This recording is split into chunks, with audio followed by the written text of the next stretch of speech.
ব্যবসার কাজে রণধীর নিজের গ্রামের দিকে ফিরছিল। প্রবল বর্ষার মধ্যে পুরনো বলদগাড়ি নিয়ে জঙ্গলের পথে ধীরে ধীরে এগিয়ে চলেছে। মেঘের গর্জনার জঙ্গলের ভয়ঙ্কর নীরবতা চারপাশকে আরও অন্ধকার করে তুলেছিল।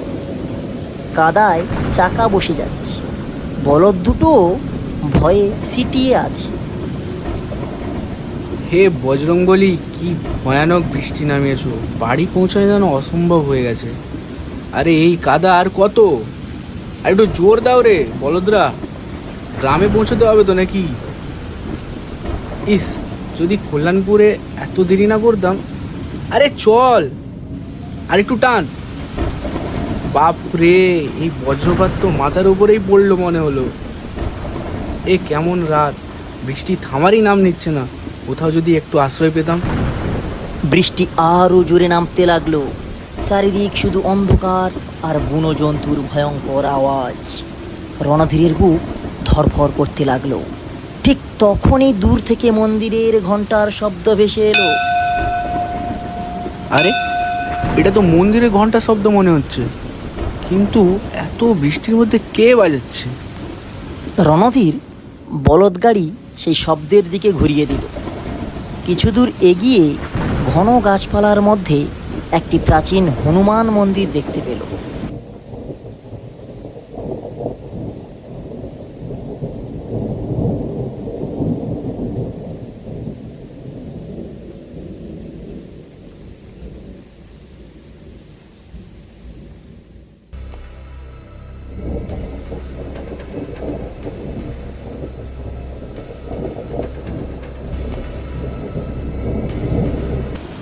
কেউ আছেন এখানে?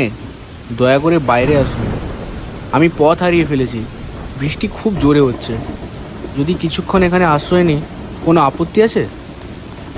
মন্দিরের পেছন দিক থেকে এক বৃদ্ধ সাধু বেরিয়ে এলেন।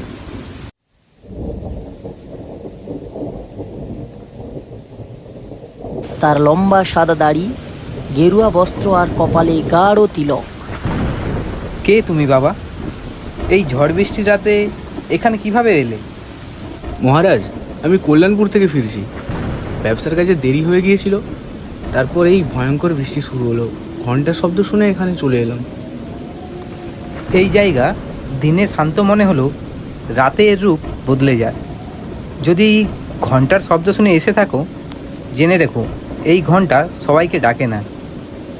মানে কি বলছেন মহারাজ? আজ রাতটা এখানেই থাকো, কিন্তু ভালো করে শোনো। মধ্যরাতের পরে যদি কোনো আওয়াজ শোনো, কেউ কাঁদুক কিংবা তোমার নাম ধরে কেউ ডাকুক, কোনো অবস্থাতেই মন্দিরের সীমানার বাইরে যাবে না। মনে রেখো, সব আওয়াজ কিন্তু মানুষের হয় না। ঠিক আছে মহারাজ, আমি আপনার কথা মেনে চলব। সাধু তাকে ফল খেতে দিলেন।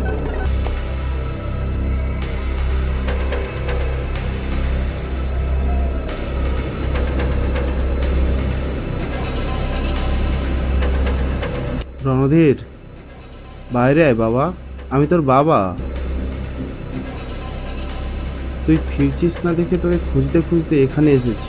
এ তো বাবার গলার স্বর, কিন্তু বাবা এখানে কিভাবে আসবেন? আমি খুব যদি বিপদে সত্যি আছি। বাবা হন, আমাকে আমি কি বাঁচা করব? বাবা। দ্বিধায় পড়ে রণধীর ধীরে ধীরে দরজার দিকে এগিয়ে গেল। থামো বাবা, এক পাও বাইরে যাবে না। আমি তোমাকে আগেই সতর্ক করেছিলাম, ওগুলো মানুষের আওয়াজ নয়। কিন্তু মহারাজ, ও তো আমার বাবার গলা, উনি সাহায্য চাইছেন। ও তোমার বাবা নয়, ও এক ছলনা। তোমার মনের সবচেয়ে প্রিয় মানুষের কণ্ঠস্বর নকল করে তোমাকে বাইরে ডাকার চেষ্টা করছে। অনেক পথিক এই ফাঁদে পা দিয়েছে, আর কখনোই ফিরে আসেনি। রণধীর, আমি তোমার বাবা।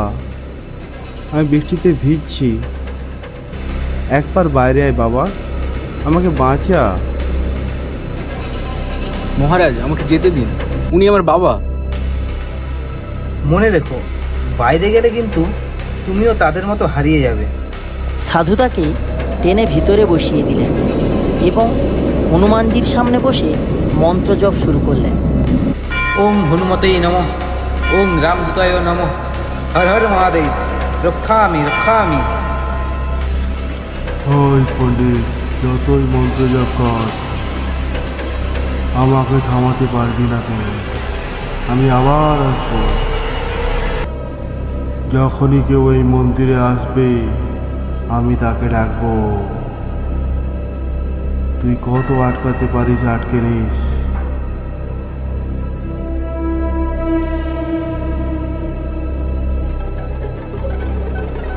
ধীরে ধীরে আওয়াজ মিলিয়ে গেল।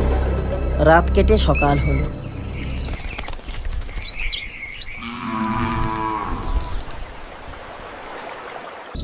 দেখেছো বাবা এই পায়ের ছাপগুলো?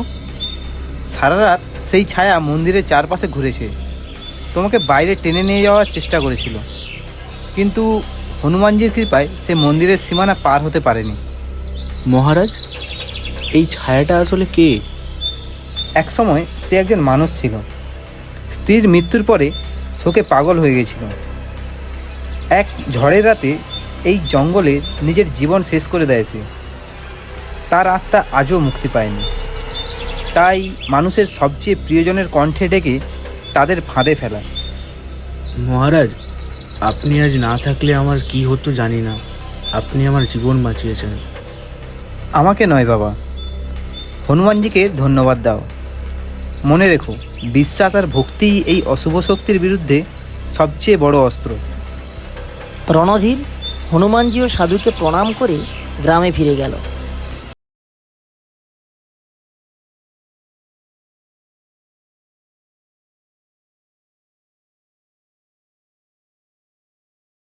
বাড়ি পৌঁছে দেখল তার বাবা সম্পূর্ণ সুস্থ ও নিরাপদে আছেন। তখন সে বুঝল রাতের সেই ডাক ছিল শুধু এক ভয়ঙ্কর ছলনা।